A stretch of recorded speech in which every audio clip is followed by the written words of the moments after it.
अल्हम्दुलिल्लाह हम्दन कसीरन तय्यिबन मुबारकन फ़ी अल्लाहुम्मा ला उहसी सनाअन अलैक अंत कमा असनैत अला नफ्सिक अल्लाहुम्मा सल्लि अला मुहम्मद व अला आलि मुहम्मद कमा सल्लैत अला इब्राहीम व अला आलि इब्राहीम इन्नका हमीदुम मजीद अल्लाहुम्मा बारिक अला मुहम्मद व अला आलि मुहम्मद कमा बारकत अला इब्राहीम व अला आलि इब्राहीम इन्नका हमीदुम मजीद। डियर स्टूडेंट्स, अस्सलामु अलैकुम व रहमतुल्लाहि व बरकातुहू। स्टूडेंट्स, आज का हमारा सबक है सूरतुल आराफ लॉन्ग क्वेश्चन। स्टूडेंट्स, वीडियो मुकम्मल देखा करें। मैंने आपको एक गाइडलाइन देनी है, मैंने रट्टा नहीं लगाना, ना आपको कहना कि रट्टा लगाएं। आप गौर से सुनिएगा तो इंशाल्लाह आपका सबक तैयार हो जाएगा।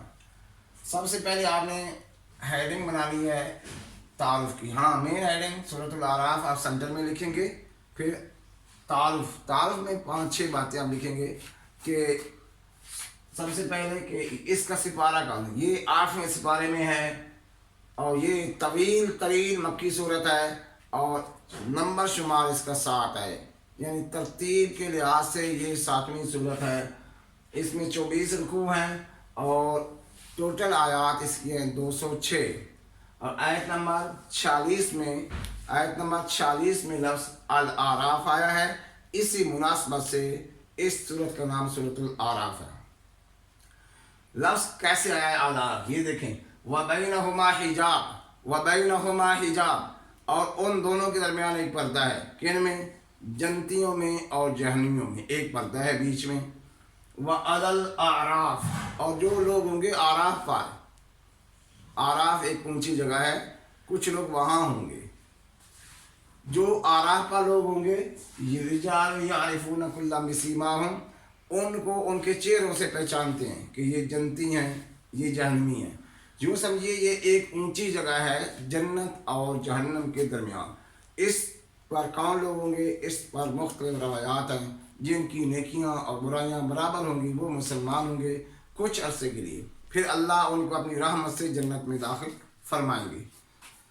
इस हेडिंग के बाद आपने बुनियादी मज़ामीन की हेडिंग बनानी है और इसके बुनियादी मज़ामीन दर्ज झैल हैं। उसके बाद हेडिंग अज़ीमुश्शान किताब हेडिंग बनाएंगे और अज़ीमुश्शान किताब में कुरान मजीद के बारे में लिखेंगे कि कुरान मजीद अज़ीमुश्शान किताब है, इसमें कोई शक नहीं।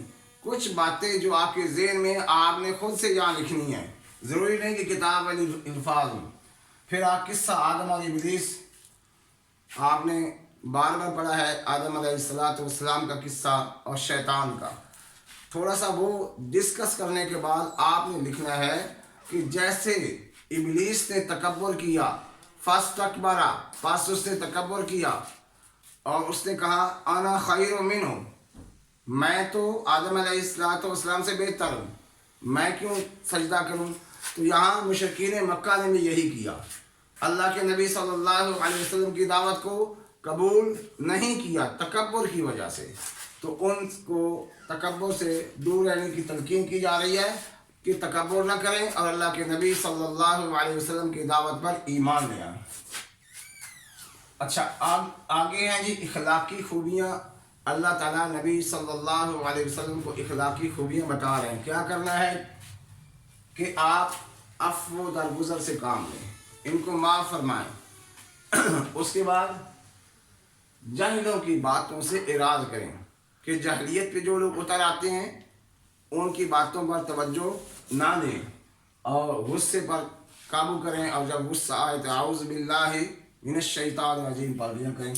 और ये इसमें हदायत तमाम लोगों के लिए हैं। फिर उसके बाद हमारी आयत नंबर 157, 158 ये वही आयत हैं जो आपके तर्जमे में हैं। अगर आपको तर्जमा याद है तो इस हेडिंग के अंदर आप वो तमाम बातें लिख सकते हैं। उसमें अल्लज़ीना यत्तबिऊन रसूल नबी उम्मी, कि जो लोग उस नबी उम्मी की पैरवी करते हैं जिसका नाम पिछली किताबें तौरात और इंजील में मौजूद है, और उनका काम क्या है कि वो नेकी का हुक्म करते हैं और बुराइयों से मना करते हैं और आपसे बोझ उतारते हैं। कैसे कि कुछ चीज़ें यहूद पर हराम कर दी गई थी, जैसे माल गनीमत है وہ माल गनीमत को खा नहीं सकते थे।